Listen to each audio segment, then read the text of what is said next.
dabbled into poetry several times before. So I look for inspiration so that I don't fail Lola, because if I fail her, there are so many ways she can fail me.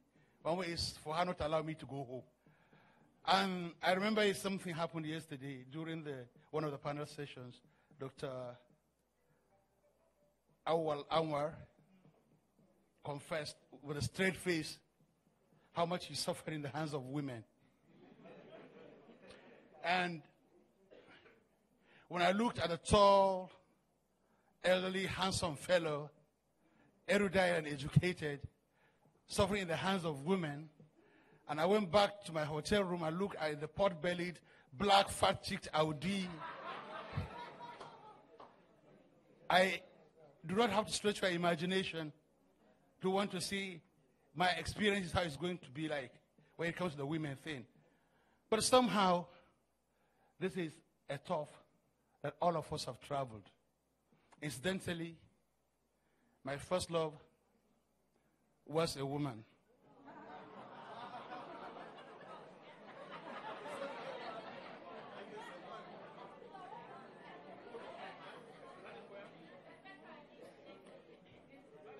My current love is a woman.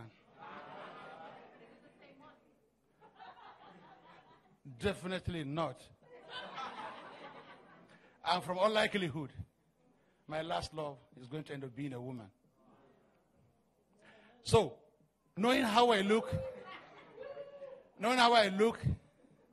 and knowing that God does not give you everything, just as He doesn't deny you everything, what He forgot to give me in terms of looks and complexion, what God forgot to give me in terms of looks and complexion, He substituted first with very fat cheeks, with very pot belly, and with excellent mastery of words.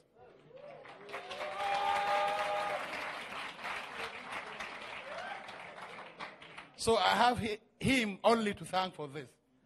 Then, this is why it counted, and this is why it counts, and this is why it's going to count. I attempted to see how my words can lead me to win the heart of the one I love. My first love of poetry began with its rhyme. And because as a typical northerner of our time, you can love somebody dying, until you die, you'll never be able to tell her. So what we did was to sit down and compose this wonderful. They get carried away by the poem, by the way, but sometimes, in this case, you will hear the remaining. Okay, from the title, it's called An Unknown Fraternity. And it goes like this. There, but just like one entity, your less ferality. I dwelt for long in that great humility and solace when your smile erased calamity. Alas, unknown to you, the chastity and happiness in mine, a dull humanity, is due to you in sincere veracity.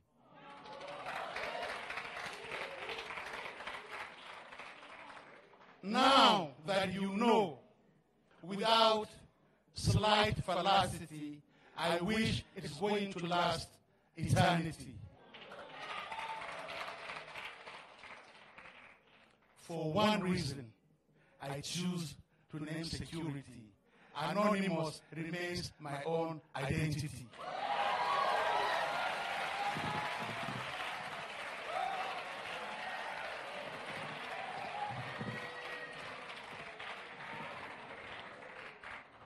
I don't know why you had all that to say about your looks, because if I wasn't married, I would happily marry you.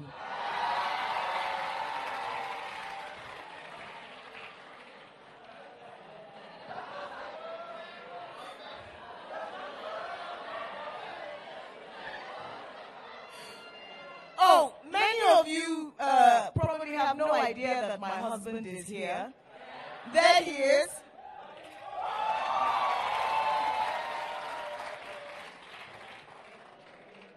But you can be husband number 2. Okay, the next poet for the evening, a young man. I heard him for the first time at Aki Festival, and he brought the house down. It was amazing. His name is Chika Jones.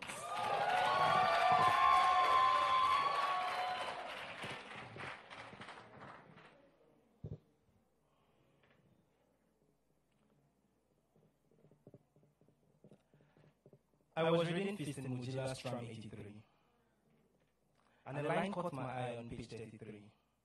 Okay, that's a lie. I just wanted the line to rhyme. It was actually on page 14.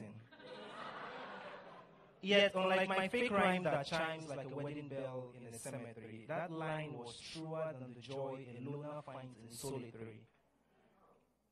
You're probably wondering what the line was, so I'll tell you before I drop rhymes that are far worse. The line was this. There were two life forms, adrift in a city that had become a state by the force of Kalashnikovs. And that line was so sharp, it caught my eye like a shiny razor, and so I bled onto that 14th page like I'm bleeding onto this stage. For Nigeria is 300 tribes, held together by the force of guns, by the blood of women and little children. If you've noticed, I've stopped rhyming because nothing rhymes with October 7, except 1967.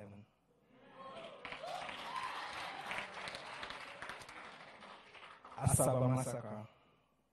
700 women and children headed like cattle into Obe or Sawa. Till this day, many do not know where their loved ones were buried.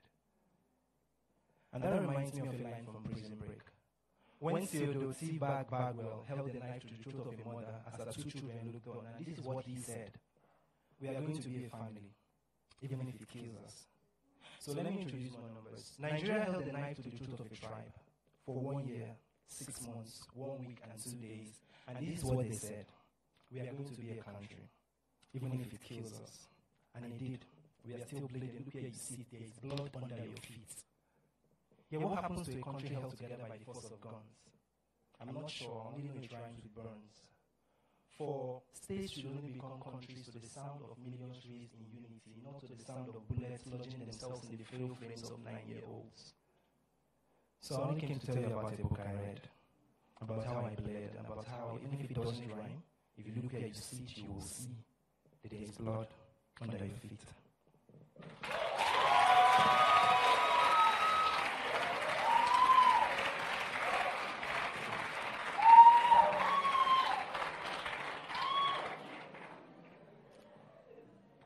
So I learned how to walk twice. First, as a baby. Arms swinging like they had life of their own, feet tripping over toys and a brown rug bunched up in corners, hips swinging to the sound of the song only I could hear. My parents' smiles, a tick in the right box, validation as firm as a hand on the small of my tiny back. I walked through our sitting room and picked up a certain lightness of it. Let it caress my soles and loved every part of it. On the school playground, I picked up a carefulness to where you step. Learn that playgrounds sometimes have jagged edges masked by the softness of sand. That even cute little boys can be cruel enough to draw blood and tears, and a certain I have somehow missed out on the lesson to stamp every step into the earth like you are trying to make you remember you are here. I learned I did not walk like a man. So when the laughter threatened to make me lose my girl, I started to watch other men. Observed how their shoulders seemed to expand outward with every step. How their arms did not swing like they had a life of their own. How every step was stamped like they had a point to prove to the ground. So I learned to walk again.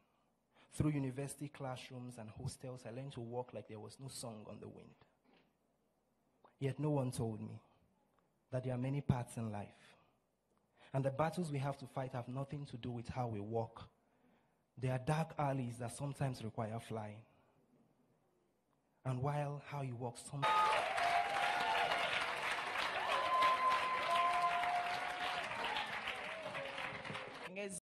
We're also giving upcoming poets, Kaduna based in northern Nigeria, the opportunity to perform with some of these incredible poets. So I'd like to call Daisy Ode, who lives in Jos, to come and perform.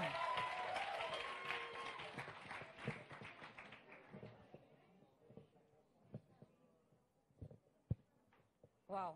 Coming up after that is a challenge. All right. I had a friend. His name was Murgag. And Murgag used to say, we are angels, we have wings hidden within us. But like butterflies, we must molt into those wings. We must die to fly. So I asked him, where is heaven?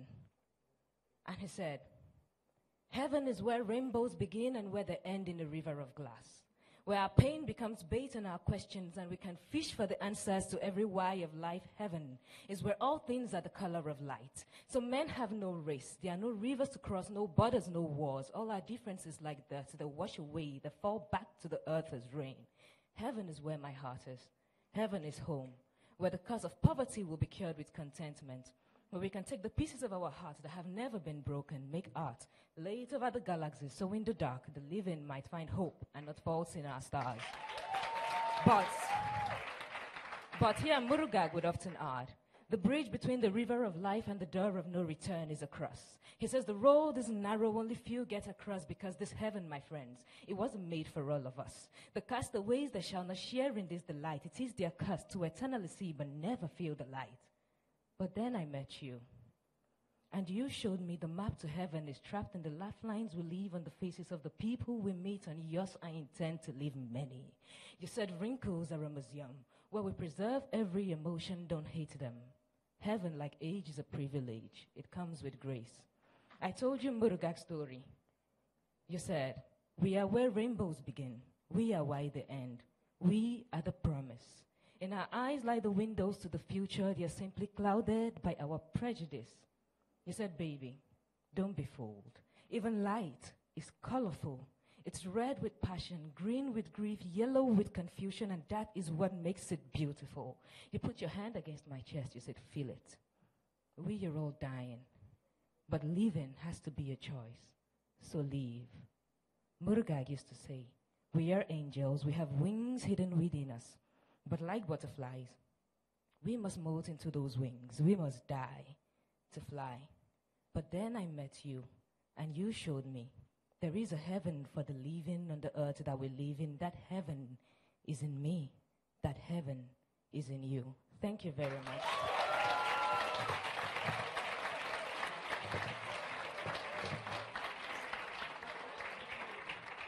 Thank you very much, Daisy. There's no pressure, but we're expecting great things from you. If you can write a book in the next year, it will be good. Okay. Next, I'm going to call a really good friend of mine. I've known this guy for years. He's actually a medical doctor. He's a psychiatrist.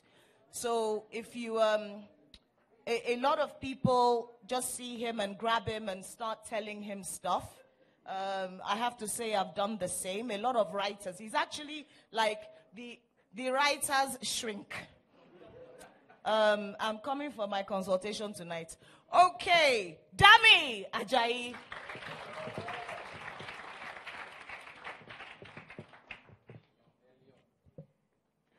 Men can alter their fates too, singe their signatures with ink, without second thoughts, without fretting actions. Inaction doesn't appropriate fate's begins, does not give credence to justice, for justice is a small bird with a big beak. When I break out of this dream of mine, I shall remember how betrothed you are. I shall remember covetousness, 10 commandments. I shall let them hang like hidden keys of the firmament. Meanwhile, let this July rains wash us clean of discord. Let this shriveled umbrella not save us from this pelting justice. Let us be drenched like conspiratorial vultures, and let locked eyes seek escape from forbidden affection. When the drunk returns home, knocking your window pane, will you shut your louvers against him? Will you wish him away with these toxic words, these words that are false and heartfelt, these gorgeous words that leap out of your truth with reverence? These often questions beg at your doorstep for bread. My heart is a split pod exposed for your amusement, but still you do not laugh. I've prepared a table before you in the absence of friends, enemies. I've served my art in a fragile casserole. I have made a meal of my affection, meat. Bon appetit.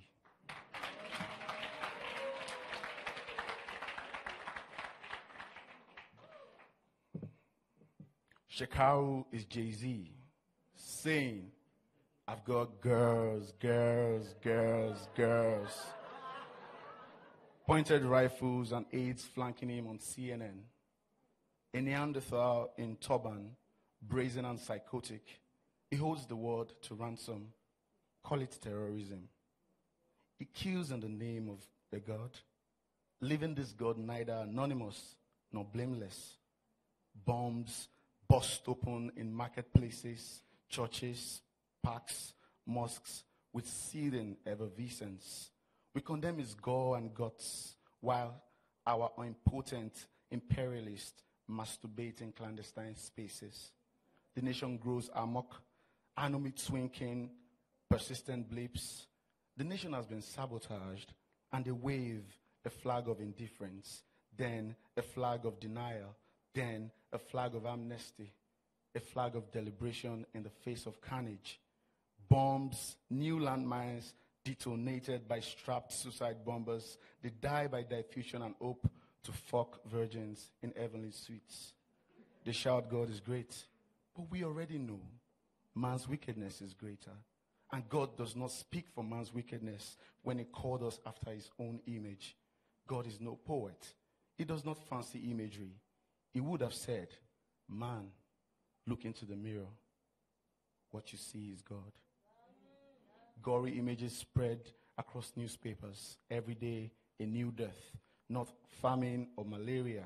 Not automobile mishaps or filaria. Not old age, the good death or dying. Not even cancer, the new worm or diabetes. Death from being too sugary. It is suicide-motivated multiple homicides.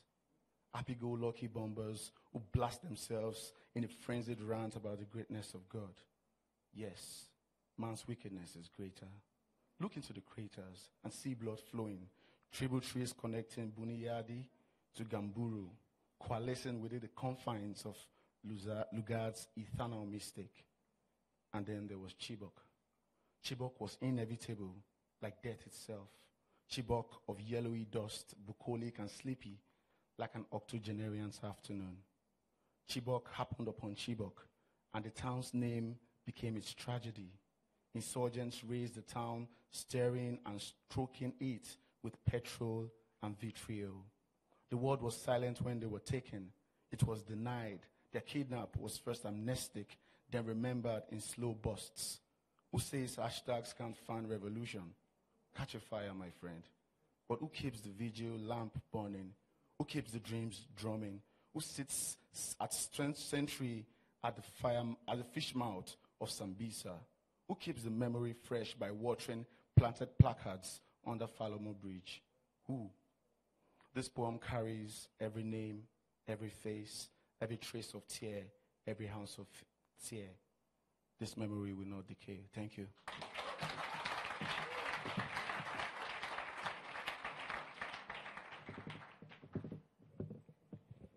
The poet's poet.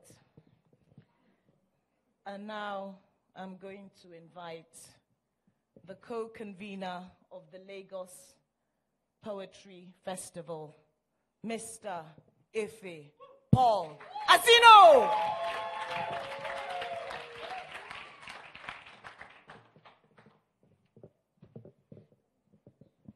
Thank you. I usually don't like to read from my phone or from a book. I think I'm getting a little older. I'm trusting my memory a little less. We loved in 3 cities, danced in neon lights between stripper poles and the DJ. Unforgivable sin in the belly of an unforgiving beast. We crawled through traffic and raced through shit. Argued the veracity of opinions on Twitter, somewhere between the Atlantic and no pants. We crossed bridges into the mainland and burnt inhibitions behind us. Limb over limb, surrounded by Lagos, beautiful and angry, breaking and healing itself. We whispered secrets into each other's mouths, somewhere between a half-empty bottle of vodka and half-full dreams. You find a poem in my beard. I sing an ode to your laughter. Your phone, boombox and time machine, opens a portal, takes us back to that city where we first kissed. Somewhere between Aso Rock and a microphone. You ditch your lover to come hear me sing songs of protest and love, surrounded by privilege and aspiration. Abuja, where history struts mediocrity, a city haunted by the ghost of dreams and dreams and dreams. We wrap our dreams in a joint and mingle our hopes with its smoke. You and I, Sisyphus against destiny, an old-fashioned bohemian love story at war with reality. We loved in 3 cities, somewhere between the heavens and the earth.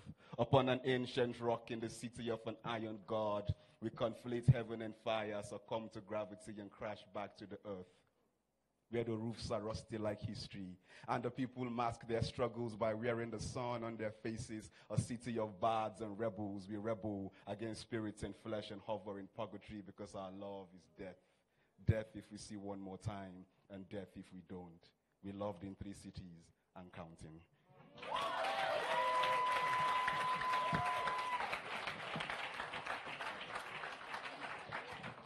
This is for the storytellers, watchers at the temple of language, those whose heads brush against the sun, whose hearts weave tales from our laughter and spin our sorrows into songs. This is for the dreamers who first spoke today's cliches, hunched over blank papers, staring into the empty pages of computer screens like crystal balls, waiting for spirits to whisper. Those who have only found solace in silence, who need solitude to breathe, who refuse peace and quiet in the face of injustice, who chose gulags when the only option of freedom was in a city under jackboots, those who smuggled out their truths on toilet paper and wrote back from exile, telling us there was a country, its dream aborted under half of a yellow sun. Where would we be without the bards who showed us the path of thunder and unraveled the house of hunger? But weep not, child. The beautiful ones are not yet born. This is for the post-colonial pens writing rainbows across a dark sky and eclipsing single stories. Those who pitch their voices against the noise, frame a new age with language, paint a better world for themselves and for us, giving nothing but alphabets. Pay no mind to the rumors, the stories are still alive in books, in bits and bytes, in the conscience of a world dancing to the rhythm of its own delusions. This right here is for the tribe, for those who come out of their heads to drink at festivals, who still write to convince parents they can be something better than lawyers, who still write because the urge is stronger than death.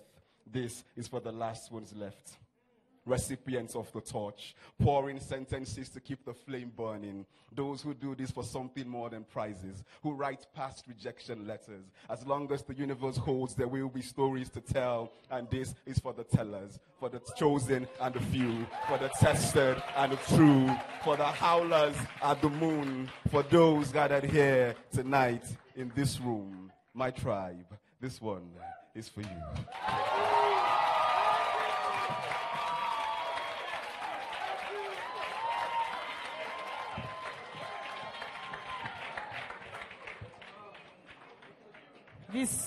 These Lagos boys are something. So I'm going to call on another poet, another young man. His name is Lukman Hussein, and he's from around here. Let's give it up for him.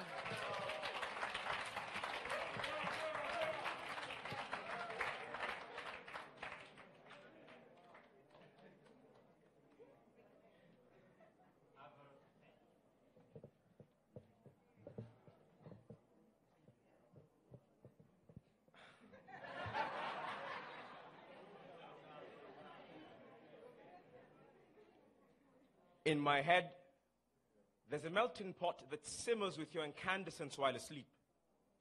There's more. There's the luster, the culet of some ruby, an open page from a classic, the feather of a worn dragonfly descending atop a skein, an excited child. There's more. There's an open window, a microscopic miscarriage, and a virile priest, a tightened noose, a fractured skull, a broken chair. There's more. There's melody, broken glass, gilded frescoes, and shattered dreams. And at the end, there's you.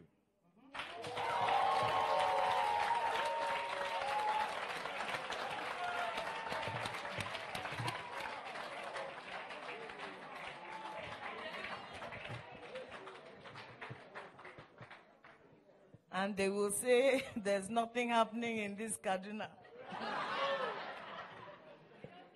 Okay, so next we're going to have a beautiful lady. She performed at the opening ceremony. She blew our minds.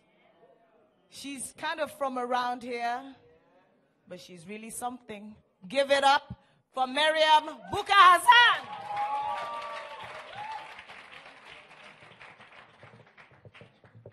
Hi, everyone. I always do this so I can get the smile to ease my tension. Okay, the piece I have is dedicated to every person who by chance has felt like he should give up in his life or felt like he cannot do something due to something. And the title is Yes, You Can. I can't do it. I'm too young to see beyond. I can't do it. I'm too old for a future to hold. I can't do it. I'm too slow. Will take forever to glow. I can't do it. I'm short. Climbing onto the wall will lead to a drastic fall. I can't do it. My past isn't a good cast. They all said as I listened with keen ears, different views pointing to one major point. The fear of failure. Discovering something new as it could be a mania. A sense of growth to a new idea. Have you heard of King Na? A 12-year-old motivational speaker. Giving life to young souls, you could call him a keeper. Have you heard of Heartland Sanders? Had every right to give up because of so much blunders. At age 88, he made it. Through the freedom to fail, he nailed it. He's dead at sight, but not in the taste buds, because the KFC you crave, he created. Call him a man of fulfillment. So where is the question of age? For whatever age, there are people searching for inspiration, and that can just be you. Have you heard of our very own Laboyari? To zauna ka ji labari, danga ilimi ya zama ƙari.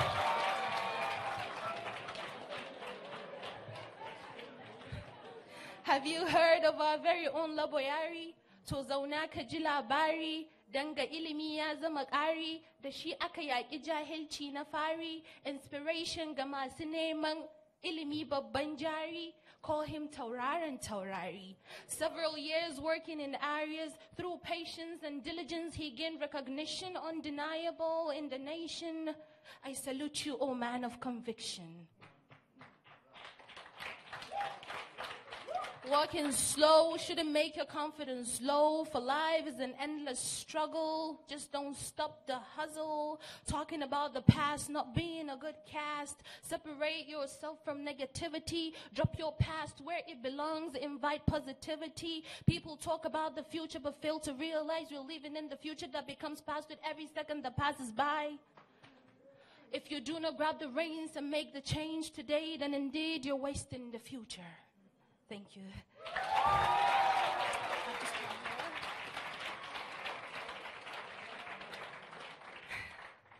Some people were not there at the opening, but they heard about it and they asked me to repeat the poem I did. Should I?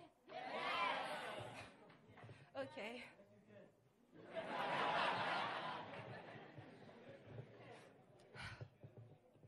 The title is Crowning Point. Heavy sighs, art I was denied. Became like a diamond in the dirt, I opened up to speak. Sit not in the council of men, they said, self-esteem almost crippled. I was seen as just a girl. I opened up to speak. I took a book to read. but nay, they gave me floor to knead. I took a book to read, but nay, they gave me kids to feed. I took a book to read, but nay, this is not for you, they said, as though there is no need. I felt so confined, for I knew there is more to me than this. And facing me, I had to fight was a battle. To be freed from that shackle. Education's the solution for the power of expression I cannot trade. So I stood against oppression, saving myself from depression. The art in me, I express some as books and some as speeches. And now when I stand to speak, they listen. When I pick a book to read, they pay attention. 'Cause now they see art in my passion. I still feed and need, but in fashion. For education did not strip me of my roles, but refinement and liberation. It isn't just in my heart, it isn't just in my eyes, but it is in my smile, the positivity you can feel from the vibe that tells. I have fought a lot of battles, yet I still stand, for I believe that your gender shouldn't determine your strength, but your ability to pull through a situation either on your knees or still standing. Call me the crowning point of the northern Nigerian woman. Thank you.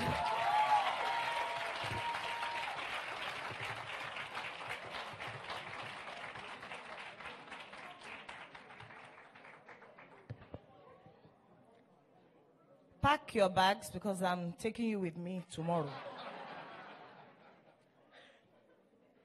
So now we have another neighborhood kid, and his name is Aaron Andua.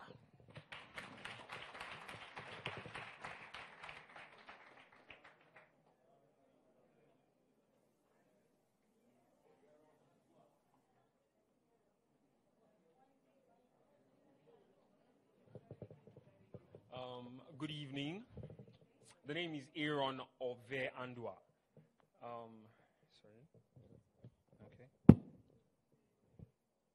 There is extreme trembling going on here, so please pardon the shaky hands and voice. It's a very short one titled, You. Here goes. I am beautiful. Not in the way the world defines it. Not just on the inside like the self-abandoned would impose it. Not in the eyes of the mystic, and definitely not as my alter ego would have me think it, that demeaning misfit. Not because I see me be, or as a bit to atone for my dissatisfaction, but as infinity is, apathetic to perception. I am a definitive delinquent. I am fucking beautiful.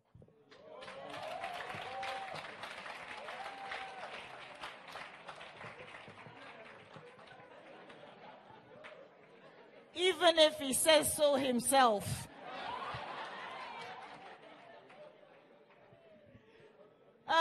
I don't know if Methuselah is here yet. I know he had an emergency. Has he arrived? Is he here? Okay, so I'll see if perhaps he arrives a little later. So I'm going to go ahead then and invite the amazing Sadiq Zukogi.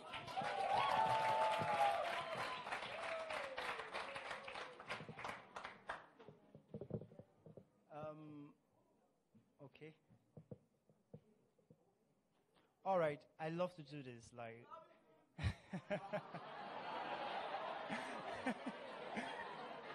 all right. Just listen. You know, there've been amazing performances, And if I do bad, you know, take it as a variety.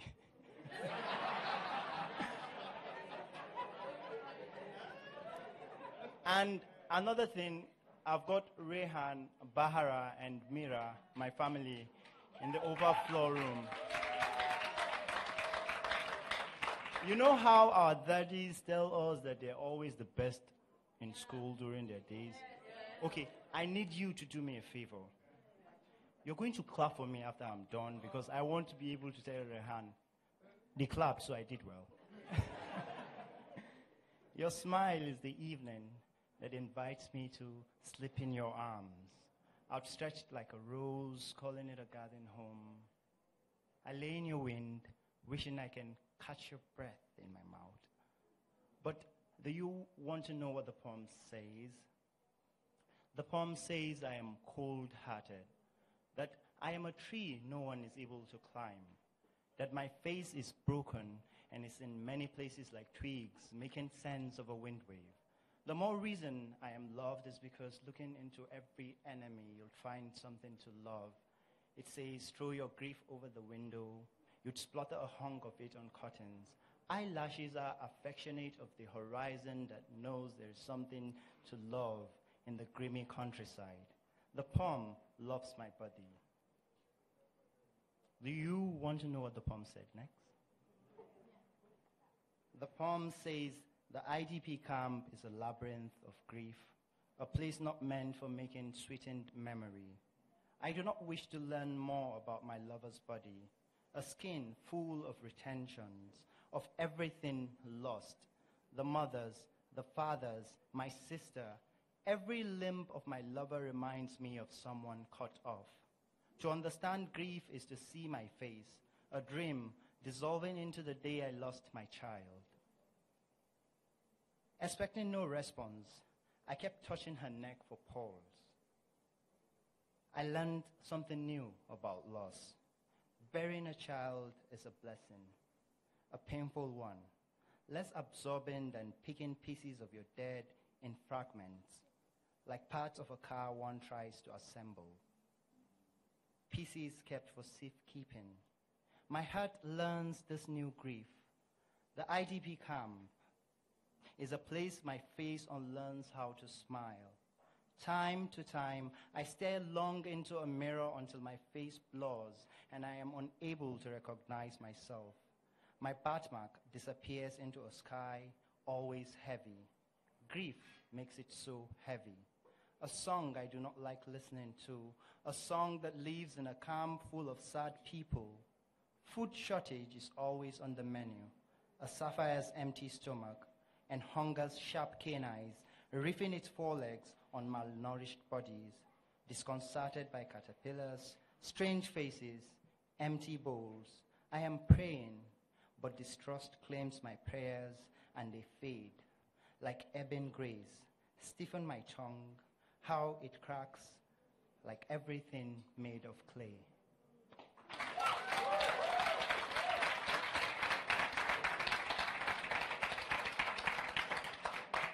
And the next poem is for my beautiful daughter, Baha. Baha is young. She can't listen now, but I hope years from now she can. And I've got the rifle, and she's cute. So, all them boys, you should step away from my house. The pigeon sees Baha's future cleavage. I don't need to wonder what's on its mind. She's 5 months old, everything is still forming. An unfolding leaf at the edge of a cracked earth where only a pigeon knows pebble from seed. Lying on my lap, my hand is a world where I love to wash my child. The bathtub accommodates the daughter. Her head cuts the foam, the milky shower cream covers every other body part. The bulbs of the stain remover are thirst quenchers for her tender skin. Here, the dirty bath water, a pigeon at the window, the baby's feet soft in my palm. As a father, I am book learning to wash my grief by birthing my daughter. Thank you.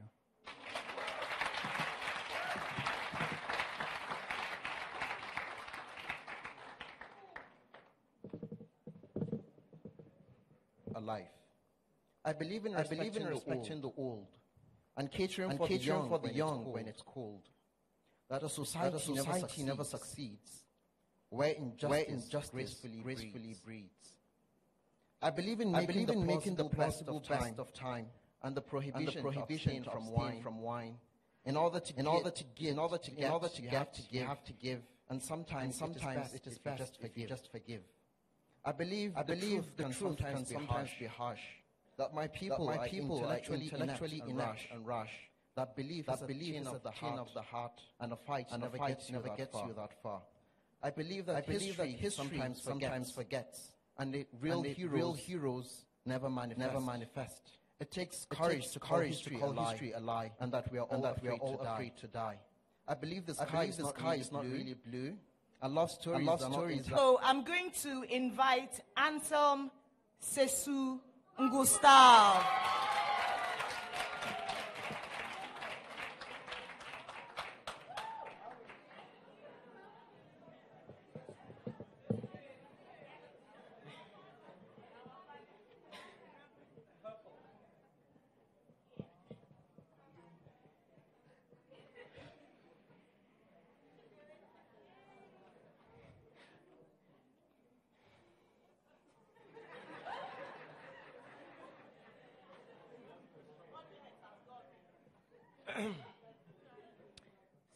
Since I started keeping a beard, my memories become shorter. So, yeah. And even though I've done this over and over on stage, I have to look at the phone. I'm sorry. Yeah. So, yeah.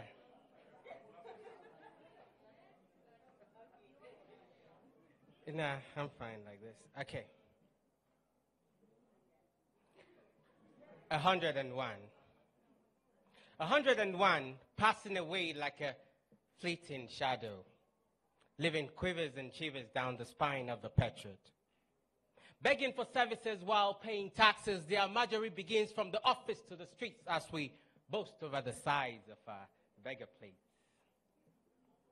Sheikh who sits by the road with his, Ola walks around with his plate, but we carry our plates begging on roller skates. We say comfortably, all may be a beggar breed, but levels day.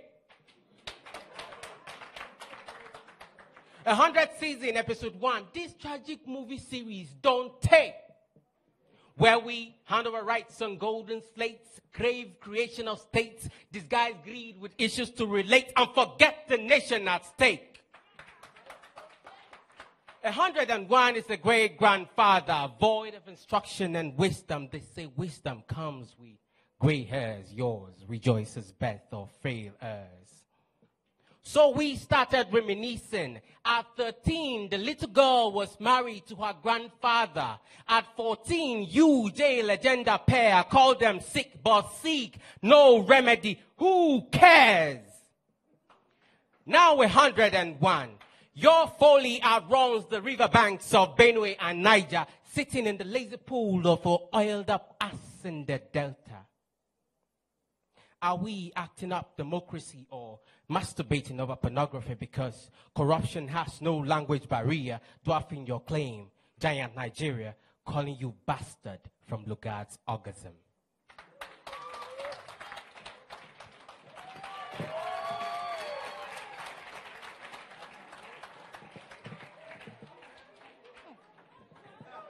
The children of nowadays. You see First Lady here. You are talking. That was really cool. And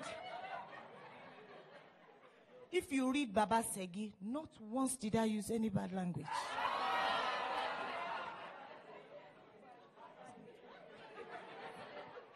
So next I'm going to invite a fantastic young man who's been to our K Festival. I think he came 2 years ago as a volunteer.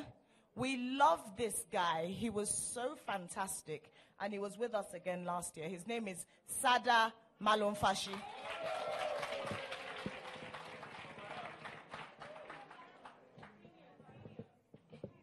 Hello.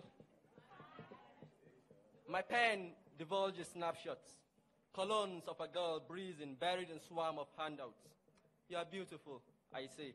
But words choke through windpipe and I chew as a ruminant. Instead, this course is boring, I whisper. I no fit wash you. Fingers browse catalogs of acclaim. My heart wrestles with my tongue to resist and arrest whining thoughts, not to sprinkle too much doses of praise and adoration. Your beauty makes my heart catapult and somersault pyramids of love in sands, dunes, hills, and mounted valleys.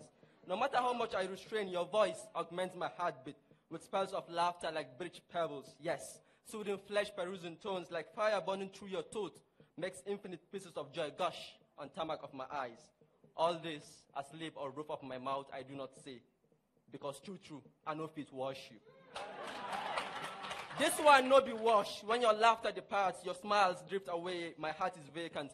Like a school theater, when souls clutching books depart, lights dim, seats lonely, dust floats on boards, embossed with chalks of silence. So I gaze to bottomless pits, clusters of empyrean full moons, focus lights under microscopes. To magnify holes I hid, all the wash where I they give, because here, Lola, I sip in poetry, and the art is tilting a little to the right.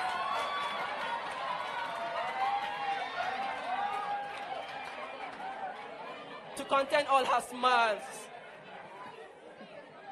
because here, Lola is sipping poetry, and the art is tilting a little to the right. To content all her smiles, brother, about the left cheek. My lines click a snapshot. She teaches me boundaries. Between them truth and them wash, but even petals of flowers will blush rosy when they hear drizzling truths of my heartbeat. To wash, not just to make noise. Please, do not trust me. I can write of slim torso, flashy eyes, carved rows of your lashes, erect dancing tresses, charming lips, oh, you fruit of the valley, contours of waters of paradise, and hope it wash you.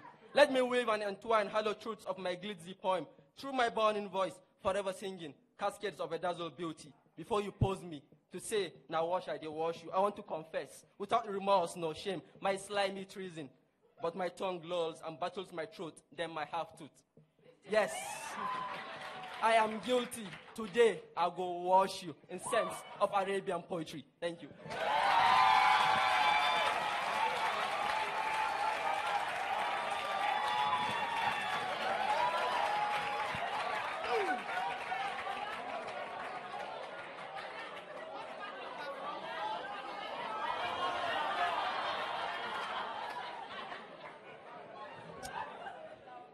Well, you know, here in northern Nigeria, and of course with my Muslim brothers, how many wives can they have?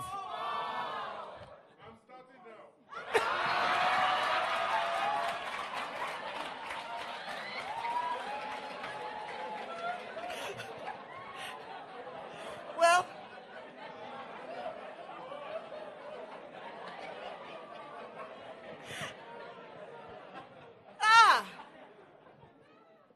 I'll catch you later. Yes, sir. Look at Wana, she's saying, all these husbands you are sharing, leave for us now. I hereby dash you Sada.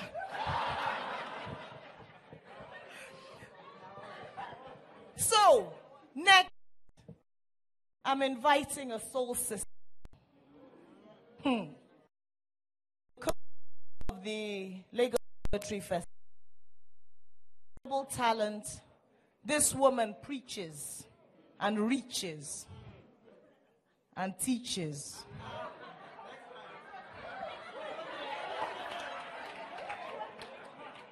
And fishes. Titi Lokpa Shonuga.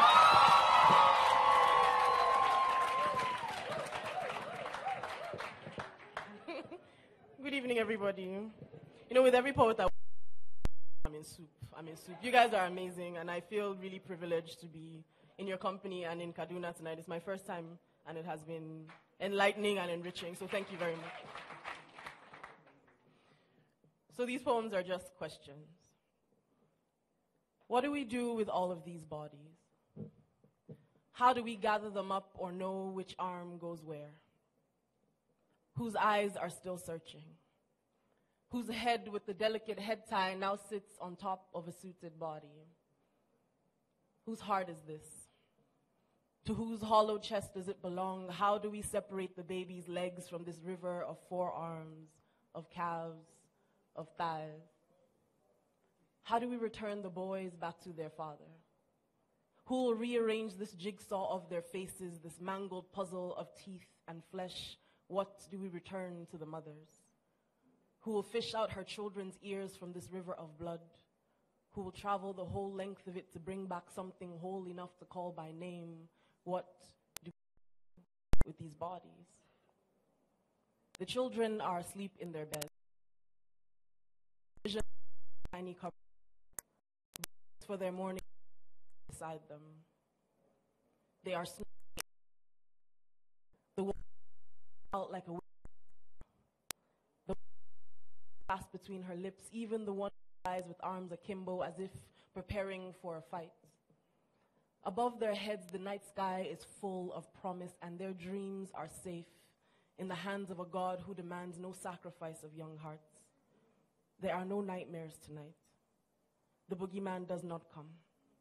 The monsters are not hiding beneath their beds. They haven't broken into the school with fury on their tongues, machete claws, sharpened teeth, a row of bullets. They haven't lined them up like cattle for slaughter. Their ragdoll bodies have not been piled by the dozen. The children are at school, and they are sleeping. The front page of the news is still the president's smiling face. Our televisions are tuned to the entertainment, and oil still pumps through the veins of our country. We are not ragged with grief. We are not dragging politicians from their beds into the streets, wielding questions like batons, asking for more than wringing hands and more prayer. If we are here, not cloaked in black, in mourning for that morning that never came, we can still laugh loud from throats that haven't been split open, kiss our babies on both cheeks, and marvel at our good fortune. It must mean that those children are at school and they are sleeping. Their dreams, a kaleidoscope of color in a night sky that is still so full of promise. They are safe, and we have not become the monsters hiding beneath their beds. So by what name do we call the girl when she comes back? Is it cruel now to call her precious, to call her patience, to call her joy? Do we turn her old clothes to rags to wash her with, break the bed where her feet now dangle over, and burn it to ash? Do we sing a praise song or a dirge when the girl comes back, with her mouth clamped shut and her eyes sunken in?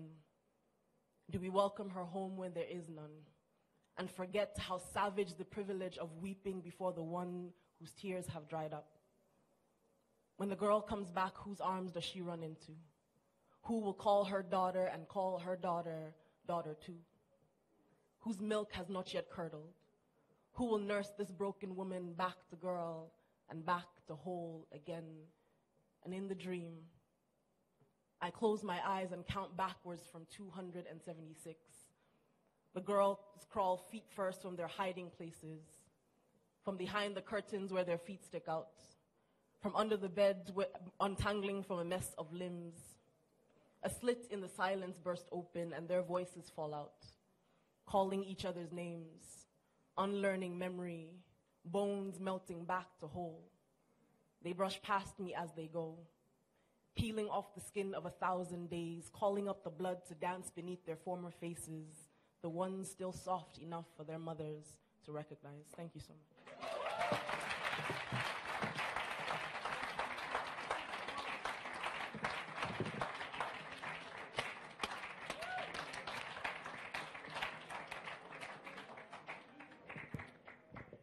Thank you very much, Titi Lokwe. Her poems always make you rethink your life.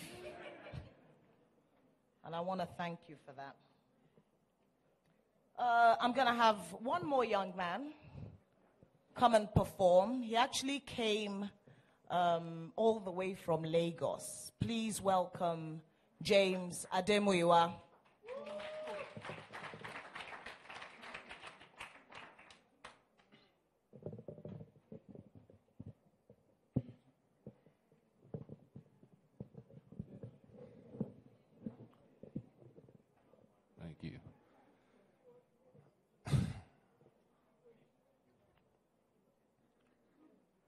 This poetry was found on Discourse of Vagabonds. Its lines were weaved by the pains of homesickers whose songs can only be heard by angels. Angels who cannot but count their pains like sandy beans.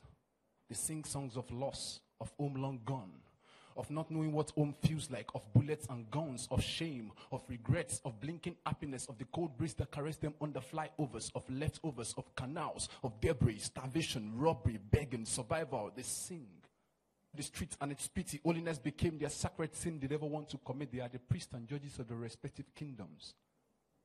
They are the children of broken homes, the withered branches of decaying trees. They are the smiles of misfortune, the negligence of technocrats. They are the ink flowing endlessly to write this poem of poverty. For every poetry without words is like a body without skeleton. So this poetry is urging you to give the children of the street a home in your heart.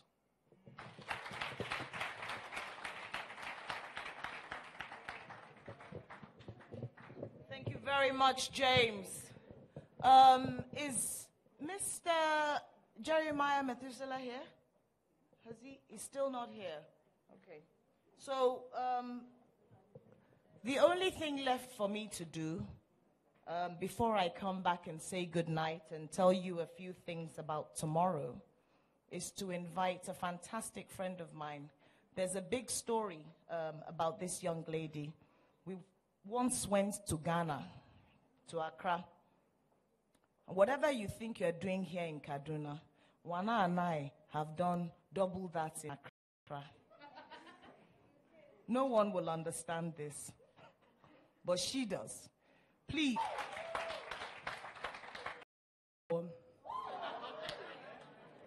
This is not contorted metaphors with neither punchline nor chorus. This is not a feminist. She will never get the chance to say goodbye because those final hours are one match point away from the backstroke of ravenous relatives.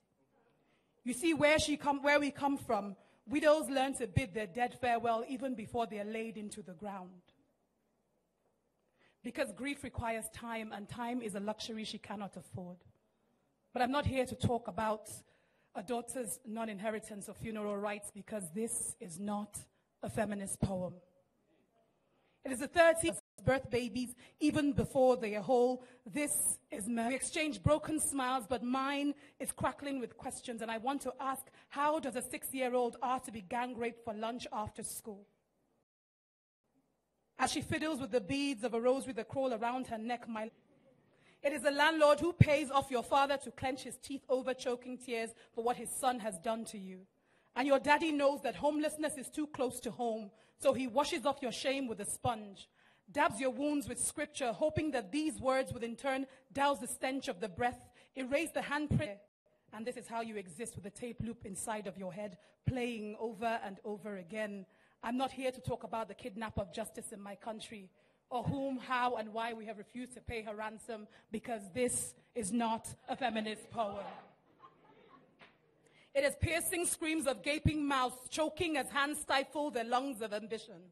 It is men in uniform with bellies swollen from bribe, sworn to protect you, but tell you that domestic matters are family matters. So you drink up your pain till you are full, your throat is parched, and you begin to thirst for it yet again.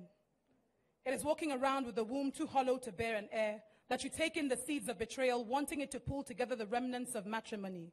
It is the girls who are sent to school only to come back home, knowing that their future is dangling between their bodies and their silence, yet deciding which to betray first. It is those 2 a.m. text messages from your boss's phone that leaves you reminded that you will always lose, so you grin, dust it off your shoulder, and bear it. Because this meager wage pays for your mother's heart medicine and your little brother's tuition. But this is not a feminist poem. It is acquainting yourself with the normalcy that your body is a minefield trampled upon by the politics of culture. It is a reminder that you are clique, you are bait, you are currency, and by virtue of your existence, you are only half human, never equal, never the same. It is learning that the heavy medals of your success are meaningless until they are smelted into a ring on your finger. But I told you at the beginning that this is not a feminist poem. It is not a rant or a call to action.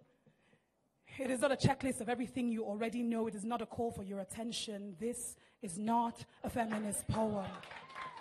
This is a poem about life, about rights for my sisters who struggle and continue to fight. So, Dami said, "Wanna make us happy." That's what he said to me. So I'm gonna share with you my favorite recipe. Everybody say catfish. Catfish is not. So we do catfish first.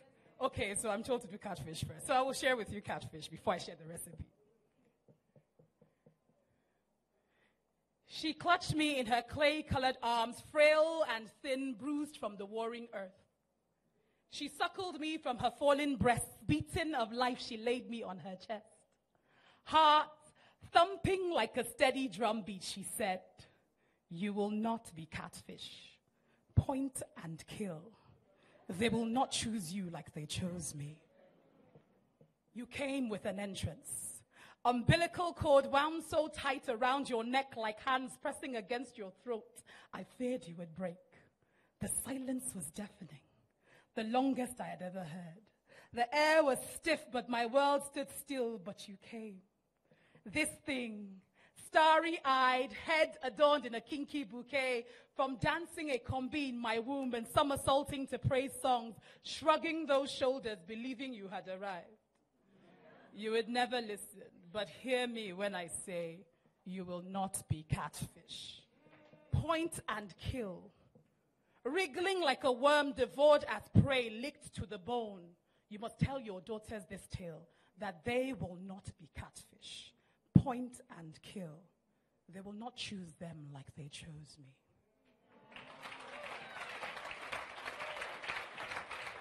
And so I have to share the recipe because I like food, as you can see. Never discard the bones.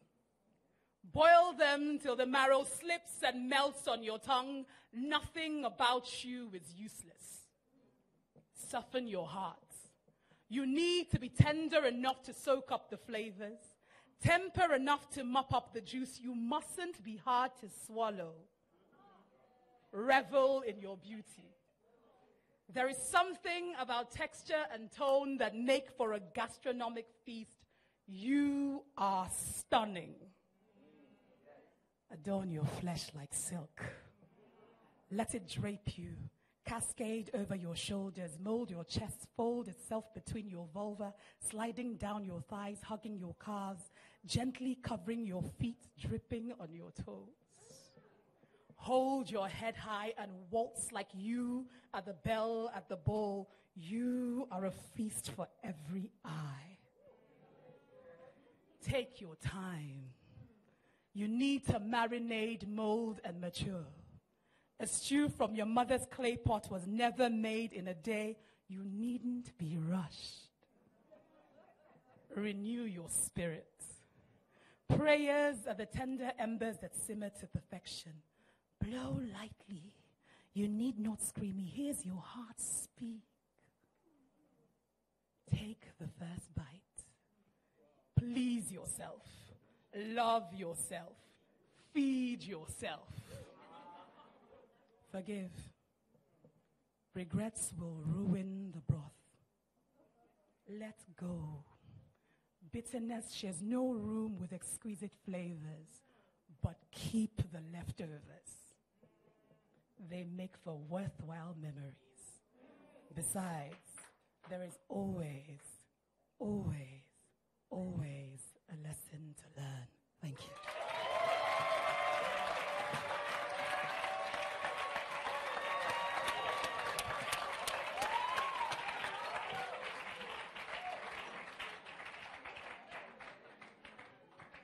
Thank you, Wana. There's a problem. And I don't know how I'm going to solve it. I can only beg you. Okay, here's the thing. You know, while we've been seated here enjoying all this poetry, there's been a problem with the screen at the other hall. So Ify has sent emissaries to beg me. She herself has come to plead. And I just said to her, well, I would speak to you and ask you. Those guys over there, I just need the invited poets to come up and do a short poem so that they can also enjoy what we have enjoyed here. It's, sad enough for them that they're not here feeling this energy. But I feel that it's the least we can do. They heard you, Wana, and they caught the end of Titi Lokwe's poem. That's when it was fixed. So you can imagine all this time they've been hearing, but they've not been seeing the poets. So would you be okay with that? Yeah? So a really short poem just to give them a flavor. Yeah?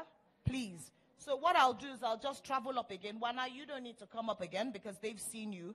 But I'm going to invite Titi Lokwe back. A short one, please. Thank you so much.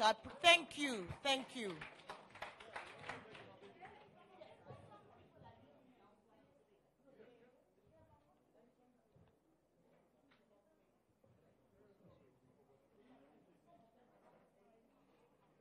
All right. Oh, wow, okay. No problem. Sorry, wait, don't go. Well, some people have volunteered to go to the overflow. So if you need to leave, this is a good time, and then we'll let the people in the overflow room come here.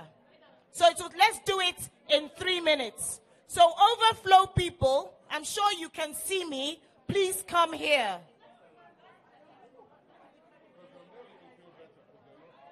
Yes.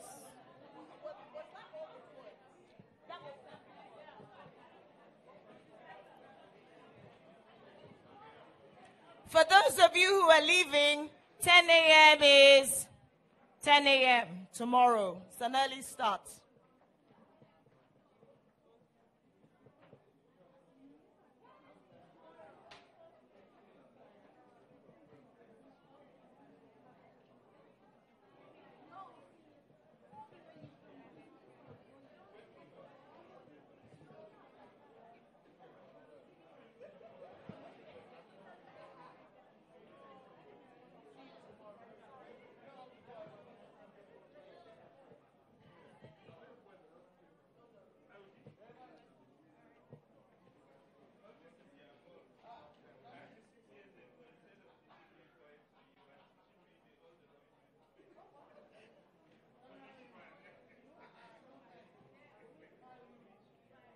Let's move quickly, please.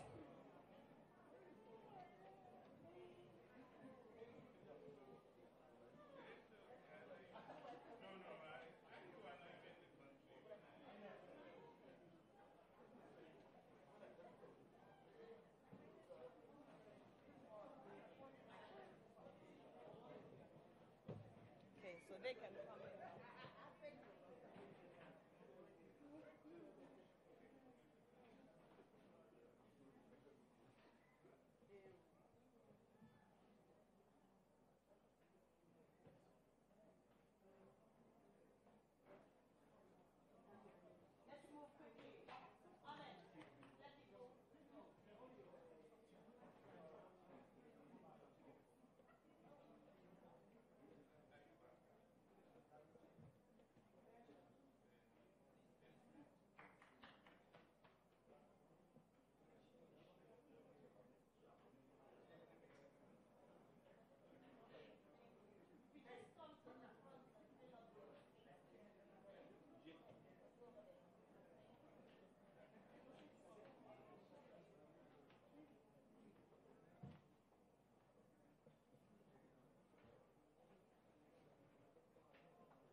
I just want to apologize profusely on behalf of Kaduna Book and Arts Festival that you had to go through that.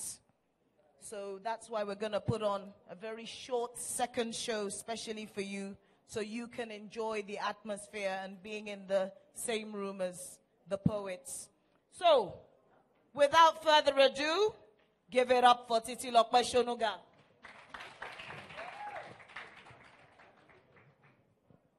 When the world unravels before you, when even your dreams are crumbling stones, when everything you dare to touch is set on fire and all around you is ash and smoke, remember this. Rock bottom is a perfect place for rebuilding. Remember that you are your mother's daughter, your grandmother's answered prayers, a whole bloodline of women who bend in response to raging winds. There is nothing broken here, nothing damaged or discarded. Each scar is a badge of honor, every misstep a victory dance waiting to happen, and you are a woman becoming. Learning the complicated language of forgiveness, the intricate lessons of the universe. Your heart is just a muscle, and it needs exercise. You were born for this sort of heavy lifting. You were born one part saint, one part warrior woman. Loving yourself without shame is the most important thing you'll ever have to fight for, so that centuries from now, when the archaeologists shake the dust from your bones, let them wonder about this thing called courage. When they rearrange each part of you, hold you piece by piece against the light, give them something to marvel at. Let their history book say, here lies a woman who knew that fear is just a growling animal with no teeth. Thank you.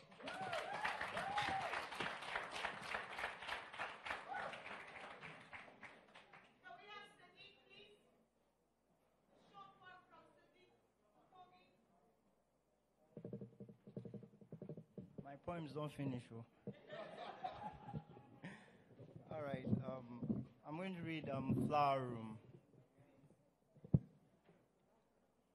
I look at her and discover grandmother lives inside a fruit, fresh off the tree, a body map its own origin, rifles for a familiar place, self-portrait of a father in a little girl's eyes. I look at my child so I can see what's not familiar. The way I see the seed not growing as expected, the roots first, then the green offshoot. When daughter enters this world, the silhouette of everybody crams into my eyes. Shadows in white, black room. Only a daughter knows a father's soft spot. A flower room where she can hide, spiraled in darkness. I imagine hiding inside my loneliness because it is convenient. Before she entered, my heart frowned at everything, pomegranate water, family doll, everything weighed down my heart like a flower at the far edge of a house. Thank you.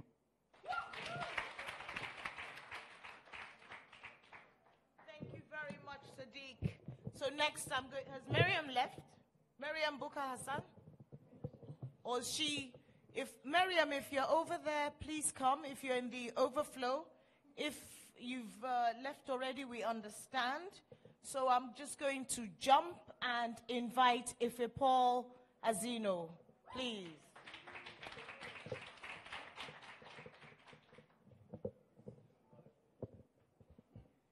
This is not a political poem.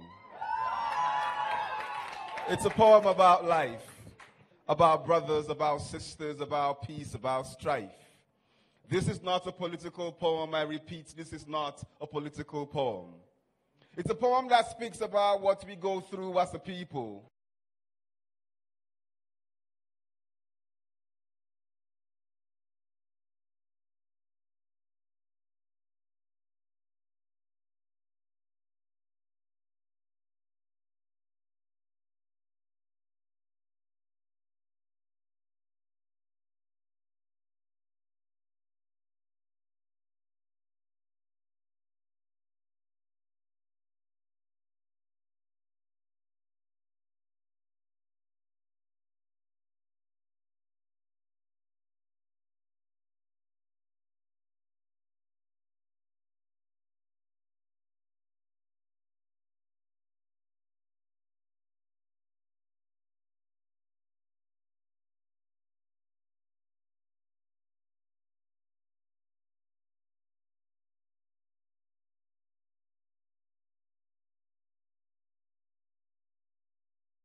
those whom are prone on the tables being turned on them, where the victim becomes the accused. Oh, I try to keep my sanity, but my heart still is grieving with a lot of questions, and I'm searching for answers. And this I direct to the lawmakers and those who enforce them.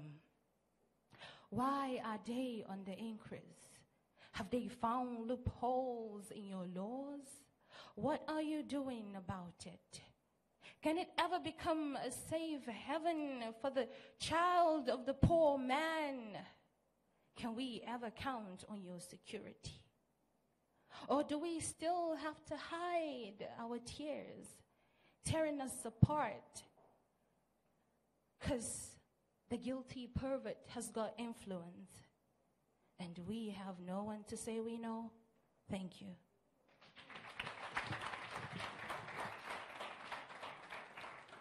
Thank you so much, Miriam.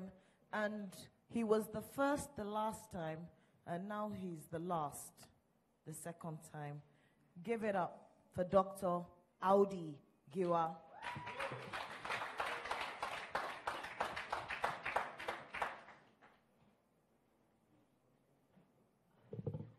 I think Lola must actualize the biblical saying, the first shall be the last. So be it. He insists on making me a poet this night, and I don't seem to have a choice. Well, now, what are we going to recite? No, ma.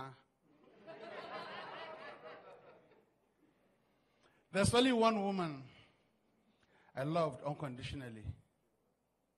She was the only woman who loved me unconditionally. Consequently, everybody who's familiar with my writings knows that my writings are invariably dedicated to this woman who loved unconditionally.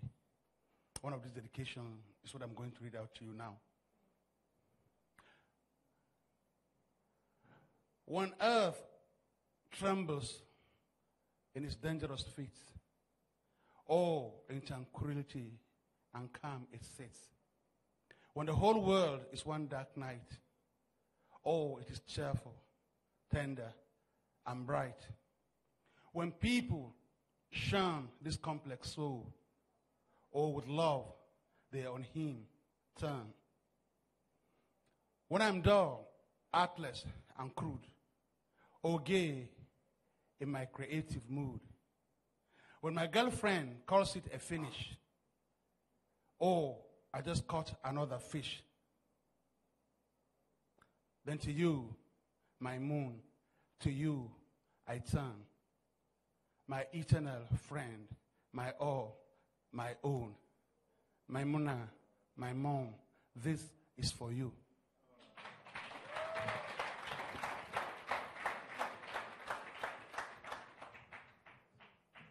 I like that one too. Thank you very much, Dr. Giwa. And on that note, it's a very good night to all of you.